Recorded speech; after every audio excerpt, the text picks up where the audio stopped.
heart of a merciless desert, where the cracked earth stretched out beyond sight and the sun hammered down with a vengeance. A lone man made his way toward a forgotten bank. His boots kicked up little clouds of dust. His coat hung heavy on his back. His hand, steady and sure, hovered near the pistol at his hip. The bank stood alone, leaning tiredly against the horizon, its windows rattling in the hot wind. Behind the counter, an old banker with sly eyes and a crooked smile sat waiting. The stranger stepped forward, voice low and even. "Hand it over," he said, not with anger nor fear, but the grim tone of a man who knows the world owes him nothing. But the banker was no simpleton. With the swiftness of a coyote, he drew a scattergun from beneath the counter and let loose a blast that sent the young man sprawling in the dust. And so, just like that, the would-be robber found himself shackled and sentenced to hang, judged and condemned before the sun had set. The day of reckoning came swift.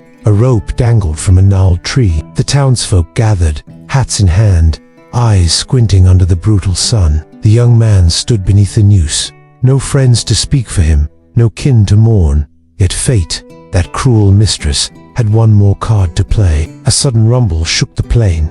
Dust boiled on the horizon. A band of wild Indians charged the town, war cries splitting the hot air. In the chaos, the noose was cut, and the stranger stumbled free, scrambling for life. Through the dust and gunfire, he fled, snatching up a loose horse and riding hard for nowhere. But the desert is no place for second chances. Not long after, a fresh posse caught him, accused this time of horse thievery, a crime he never meant to commit. Another trial, quicker than the first. Another sentence, death by hanging. And so he stood again beneath the gallows, another rope against another dying sky. No last-minute salvation, no twist of fortune. The young man looked to the heavens, the sun warm against his weathered face, and for a brief, shining moment, he smiled.